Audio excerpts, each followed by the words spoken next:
Welcome back to Study Hall, everybody. Today we're going to be looking at something pretty interesting, and I think it's going to spark some debate for sure. Yeah. So, to set the stage, let's imagine for a second that they're the president. Mm-hmm. You're looking at a giant world map, Okay. and you got billions of dollars set aside for foreign aid. Mm-hmm. So where does it all go? Like, what are the factors that should even, go into that decision? Right. You know what I mean? Yeah. That's what we're going to be looking at in this deep dive. Okay.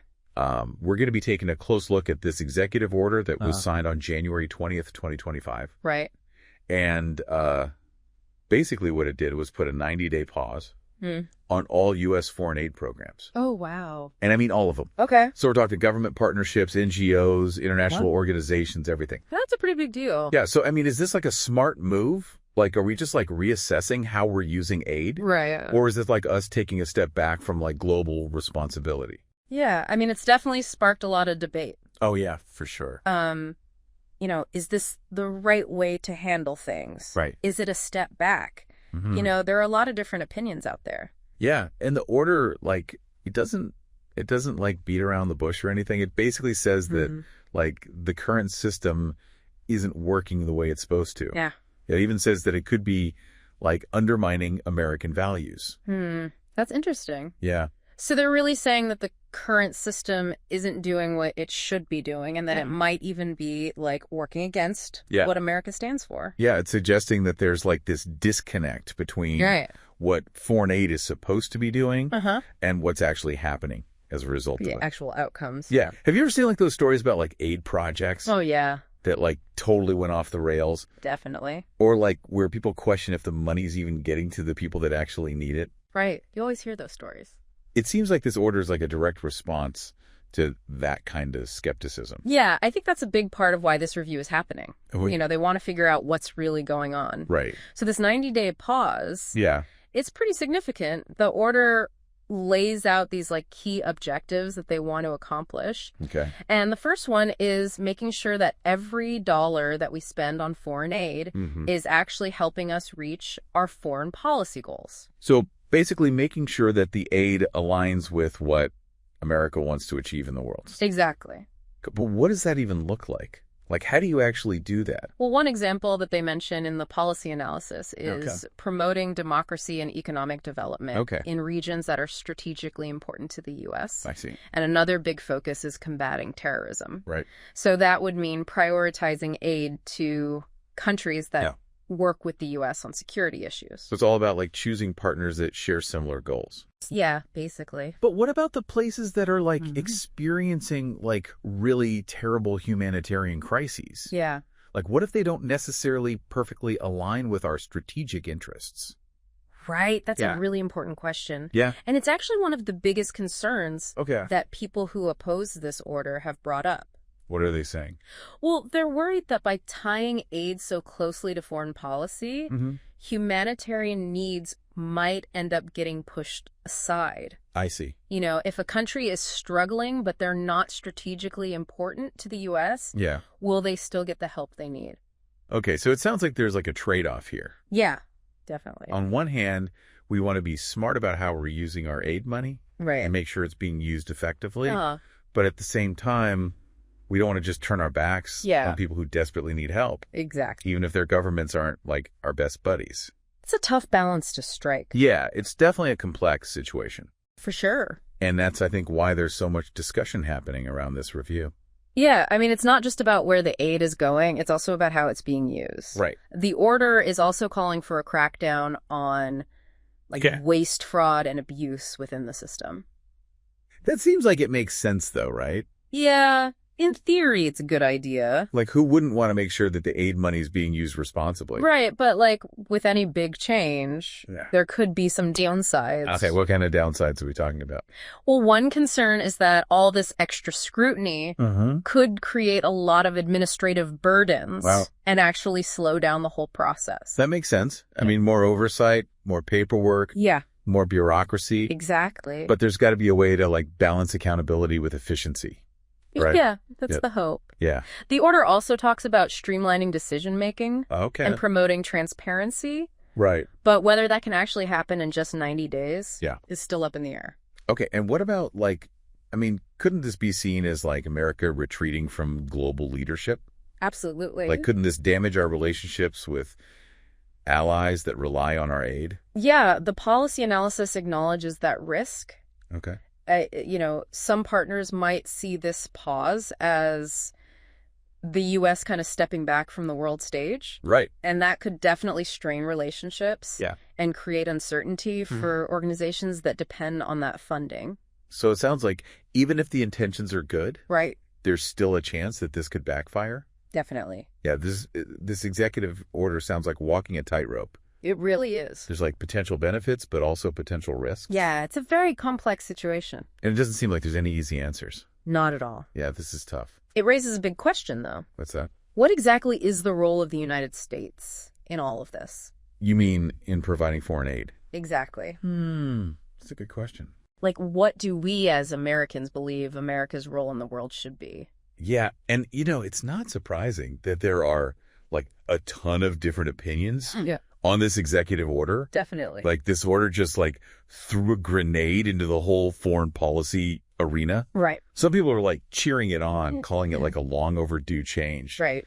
Like it's about time we got serious about where our aid money's going. Yeah. And made sure that it's actually like helping America's interests. Right. They want to see results. Exactly. They want to make sure that the aid is actually, achieving something. Yeah. They see this as a chance to cut out all the waste, make sure that the people getting the aid are actually accountable. Right.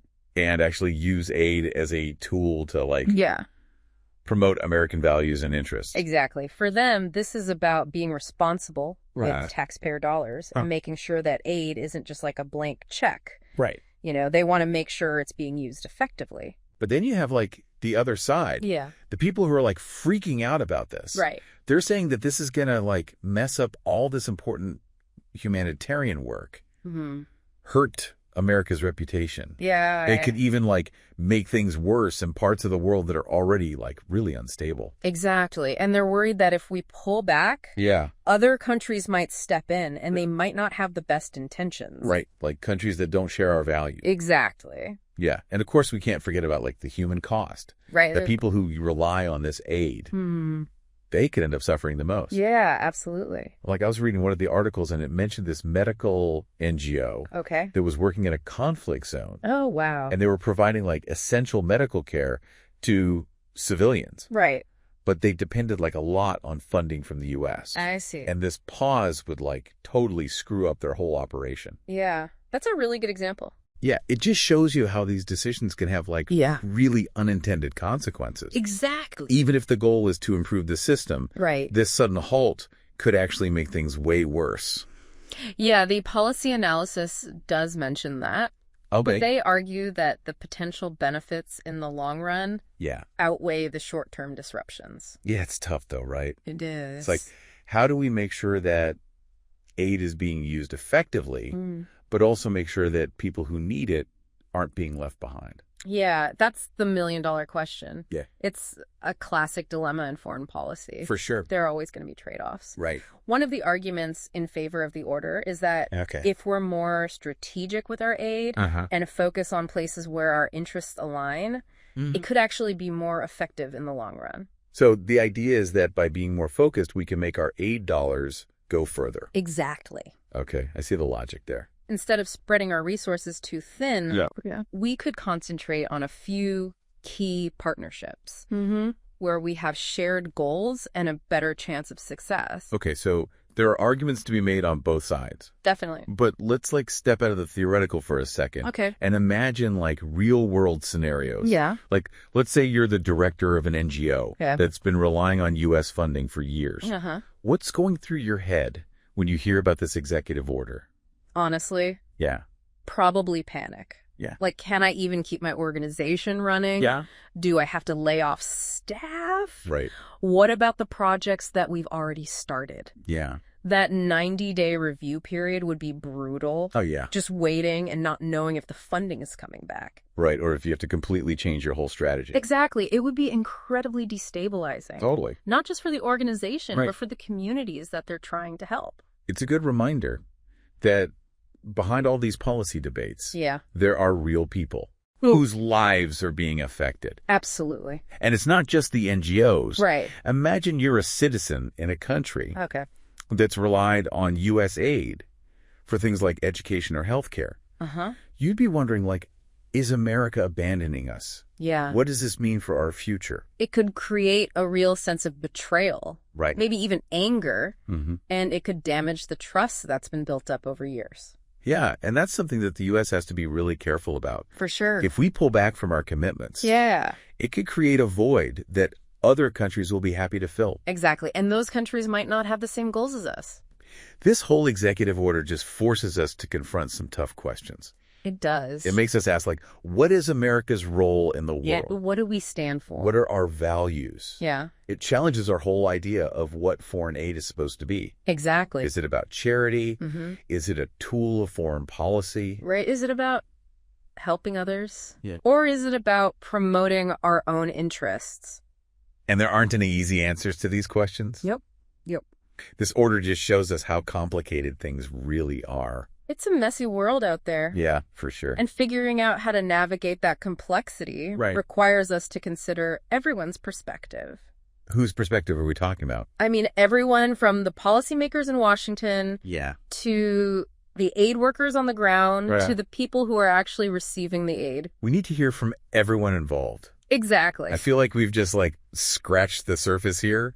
You know what I mean? Yeah, there's so much to unpack. There's, like, so many layers to this whole thing. Right. And I bet our listeners are probably thinking about the same stuff we are. Yeah, I'm sure they've got a lot of questions. One thing that really stood out to me in the policy analysis was how much they emphasized transparency and accountability. Yeah, that's definitely a key theme. It's hard to disagree with the idea that we should know where our money's going and what it's actually doing. Exactly. We should be able to track the impact of our aid.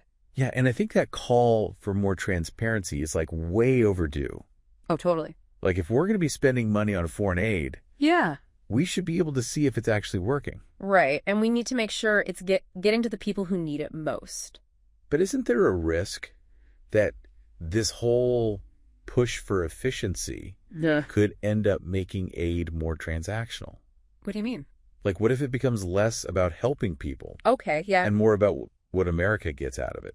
That's a good point. Like, you know, quid pro quo. Yeah, the policy analysis talks about aligning aid with U.S. interests. Right. But we need to be really clear about what those interests are. Yeah. And make sure they're not coming at the expense of humanitarian needs. Maybe this 90-day pause, as disruptive as it might be, could actually be a good opportunity to, like, rethink our whole approach to foreign aid. How so? Like, maybe it's a chance to get rid of this one-size-fits-all model Right. and come up with more tailored strategies Okay. that take into account the specific needs of each country. Yeah, that makes sense. Like, recognizing that not every situation is the same. Definitely a more nuanced approach could be way more effective.